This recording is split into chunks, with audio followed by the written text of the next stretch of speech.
I am less interested in passing out blame than I am in learning from and correcting these mistakes to make us safer. For ultimately, the buck stops with me.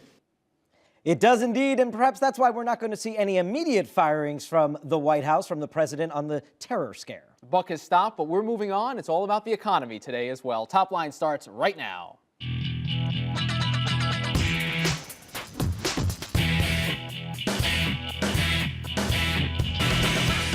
Hello and welcome to ABCNews.com's Top Line. I'm David Chalian. And I'm Rick Klein. Each weekday, we're bringing you the very latest political headlines, reporting, insight, analysis, everything you need and want to know about politics. And if you can't get enough, it's twitter.com/thenote. Let us know what you think. And I know some of you were thinking you'd see Michael Steele, the RNC chairman. We thought we were too. About half an hour ago, we got a call from his people saying that he had to cancel. He was called into an emergency meeting at Republican National Committee headquarters. We hope he's back on soon to talk about his book and much more. Excellent. Get us started with your top line today. All right. Statistical setback. Economists were hoping that, or thinking that there may be some job growth this month, but actually it's a negative number. 85,000 more jobs were lost last month. Another setback for Democrats. We're hoping to show that things have turned a corner. President Obama and the White House quickly pivoting toward this. He'll be speaking this afternoon, and there'll be a series of jobs-related events, economy-related events next week by the White House. This is number one. There's no doubt. This is a big blow to where they hoped they were going to be able to be today to get the message out about the economy improving. Christina Romer saying today the recovery is not going to be a straight line, and that it is going to be a bit of up and down like that. But the Republicans, without trying to celebrate bad news, clearly eager to get the message out there that the economy is not fully back and running just yet. Obama's Truman moment. Yesterday, he took to the state dining room beneath a portrait of Abraham Lincoln, and he said the buck stops here. You just heard him say that.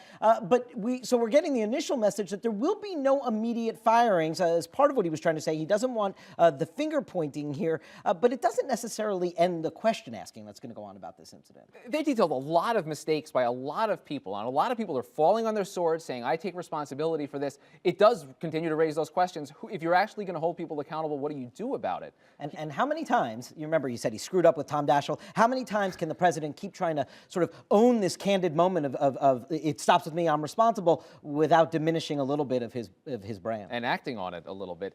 Kick back, give back? Senator Ben Nelson is feeling the heat in Nebraska over the special deal that he got for his state's Medicaid recipients and his state budget. Now he says that he wants all states to get the same deal, and that's what he wanted all along. That's an expensive proposition, and it's nice of Senator Nelson to offer this kind of cash to all 50 states, but realistically, that's not going to happen without blowing a big hole in the budget, and this is really a political reaction. Well, it's impossible. You can't have every state do that because then the bill would not meet the president's requirement for $900 billion. This is a really amazing thing because if the Nelson deal stays in there to keep him as the 60th vote, but then it goes away before it gets enacted, because I don't think that would go into effect until 2016 or 17, future Congresses may correct this. It does seem like a little bit of trickery going on there with trying to hammer out this final deal. And fearing Ford.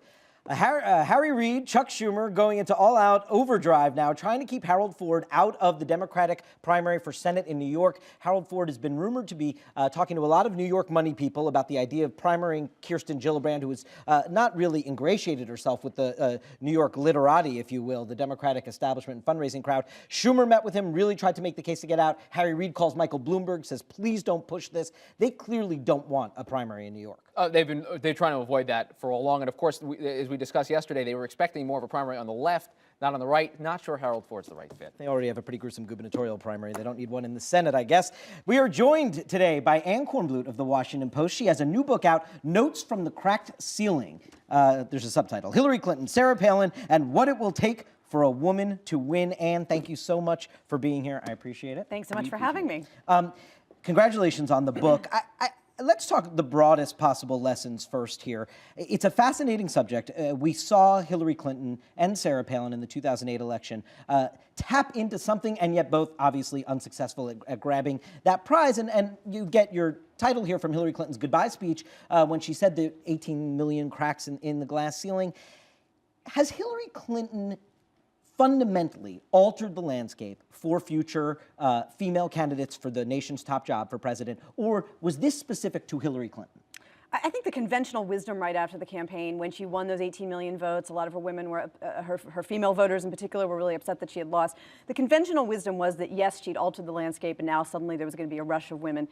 I think then we saw Sarah Palin on the Republican ticket. That obviously didn't go very well. She was actually a drag on the ticket. That was the first time in a long time that a vice presidential nominee had done that to a ticket.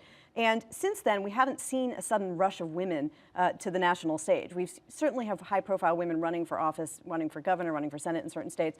But it's not as if there is some now list of names of women who are going to run in 2012 or 2016. So I think we might look back and say this was unique to Hillary Clinton. Maybe 2016, 2020, there will be a larger number, but I'm not arguing this book that it's right around the corner. Well, you need a pipeline to really start now. And I guess that's the other question, is whether the Palin and Clinton experiences are encouraging a younger generation of women, people that we wouldn't think about for 2012, 2016, maybe 2020, to get involved now, start running for mayor, for city council, maybe at some point for the House of Representatives. And sure, I think they were probably inspiring to some women, but I think for other women, I certainly heard it from women in their 20s, they look at their experiences and they say, who in their right minds would want that? They really were treated roughly in the media. Some people felt a lot more roughly than the male candidates were. It's obviously hard if you're a woman like Palin with young children to do this. So yes, I think it might be inspirational, but I'm not sure it's going to convince everyone that politics is for them.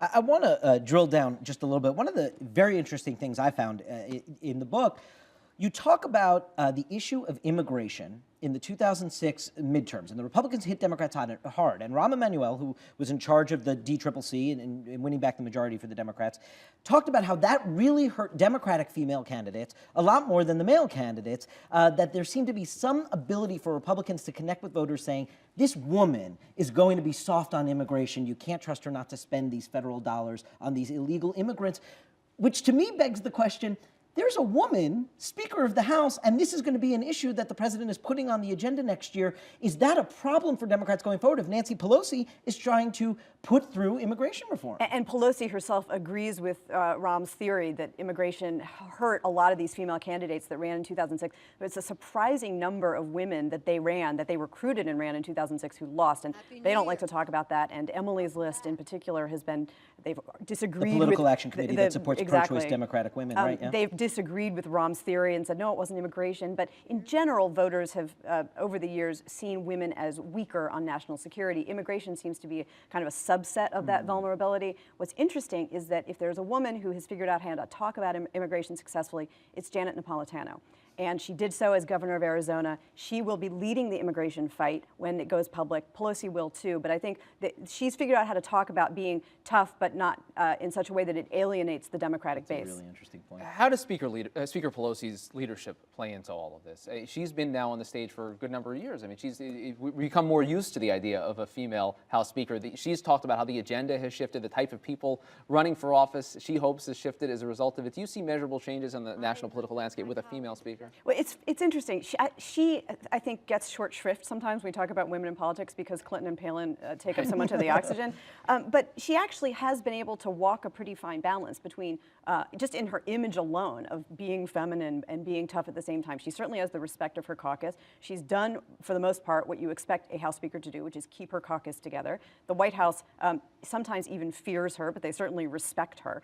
And that's not something that's easy for any speaker, let alone a woman. So yes, in terms of the agenda, it's shifted to domestic issues. I think Democrats wanted to do that anyway, in large part. But in small ways, she's been able to encourage young women to stay in the House. The famous example, of course, is that she put in breast pumps so that young moms can go nurse their babies, while they're there in the House. So in small ways, in small tangible ways, she's done that. In fact, the White House this week didn't even mind so much that she let off a little steam and took a little swipe at the president.